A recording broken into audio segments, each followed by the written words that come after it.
I'll never forget the day my uncle handed me a basket with a hole in it. He didn't explain much, just smiled and said, "Keen, fetch water with this." I looked at him like he was joking. A basket. To fetch water. It felt like one of those riddles elders love telling. But his face was serious, and I couldn't refuse him. So, I went to the stream, thinking, this will be over quickly. I'll prove it can't work, and he'll laugh it off. I dipped the basket into the water and rushed back to him. But by the time I got there, the basket was empty. He simply nodded and said, "Go again." This time, I tried running faster. I thought, maybe if I'm quick enough, some water will stay in the basket. But it didn't work. By the time I got back to him, the basket was dry again, not even a drop left. My uncle just sat there, watching me. I wasn't ready to give up. I thought, okay, if running doesn't help, maybe I need to scoop more water at once. The third time, I pressed the basket deeper into the stream, trying to gather as much water as possible. I could feel the weight of the water as I lifted the basket. For a moment, I felt hopeful. But by the time I climbed the small hill back to my uncle, it was the same story. Nothing. The water leaked out completely. I was frustrated now. My heart was racing, my arms were tired, and I couldn't understand why he was making me do something so pointless. I slammed the basket down on the ground and blurted, "This is impossible. It's a basket, not a pot. Why are you making me waste my time?" My uncle didn't respond immediately. He stood up, walked over to where I'd thrown the basket, and picked it up. Then he held it out to me and said, "Look closely." At first, I didn't see anything special. It was the same old basket, made of woven straw, with a small, worn-out hole at the bottom. But as I looked closer, I realized something had changed. The basket, which had been dusty and stained when he first gave it to me, was now clean. The water, even though it didn't stay inside, had washed the dirt away. "That's the lesson," my uncle said. "Some things don't seem to hold value at first. But over time, they prepare you for greater things. You'll understand when it matters." I wanted to argue. I wanted to tell him this made no sense. But there was something about the way he said it that made me pause. I didn't fully understand what he meant, but I could tell it was important. So, I nodded and let it go. Still, the memory stuck with me, as sharp and confusing as the day it happened.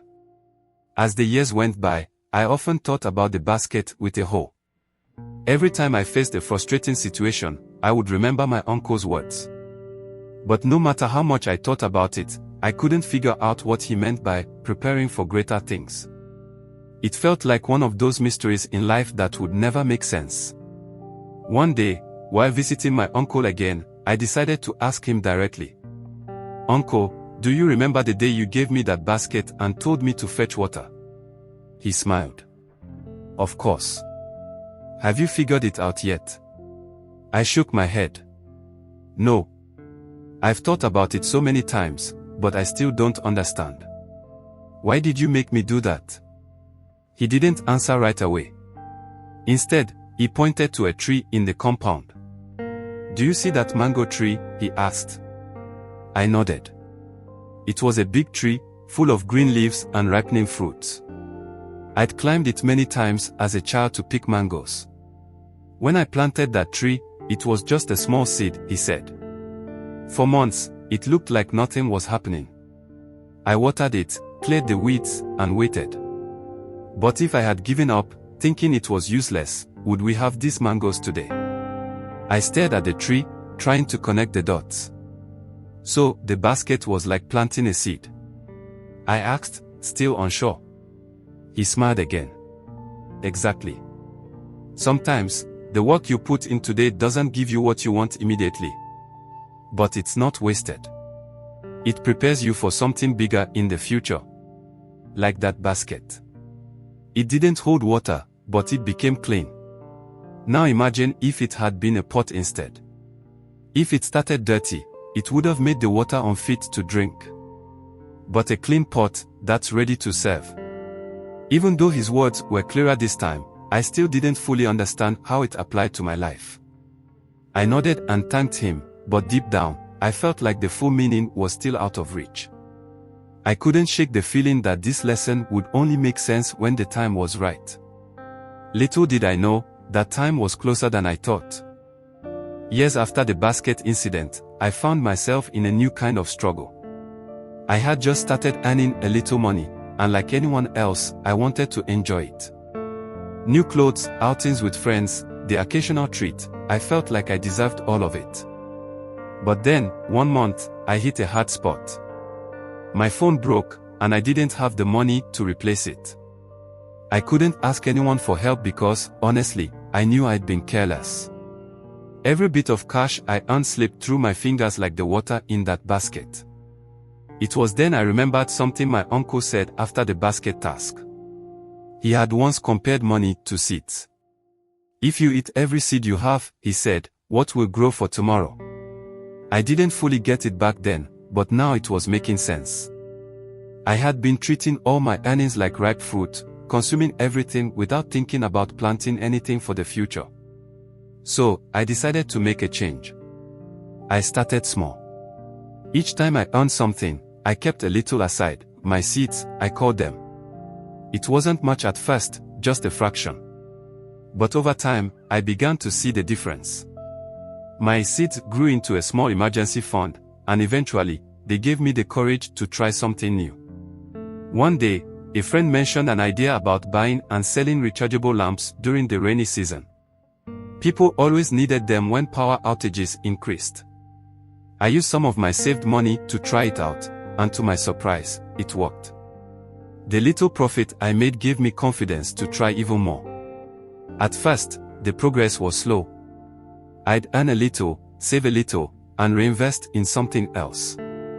I wasn't getting rich overnight, but something important was happening. For the first time, I felt like I had control over my finances. I wasn't just spending and hoping for the best. I was planting seeds and watching them grow. The lessons from my uncle's basket started to make perfect sense. Saving a part of my earnings was like cleaning the basket. It prepared me to handle bigger opportunities. Investing my savings into small ventures was like planting the seeds. It didn't give instant results, but with time and patience, it brought growth. I remember the day I used my profits to buy my first new phone. It wasn't just about replacing the broken one. It was about knowing I had earned it, step by step, by planning and being disciplined. That feeling was better than any quick purchase I'd made in the past. As I continued to save and invest, I realized how much my mindset had changed. I stopped seeing money as something to spend and started seeing it as something to grow. And just like my uncle said, the work I'd put in before, the saving, the planning, the small sacrifices, had prepared me for bigger opportunities. That's when I realized my uncle had been teaching me about investing all along. The basket was my habit of spending without thought, and the seeds were the money I saved and allowed to grow. Investing, I learned, is planting those seeds.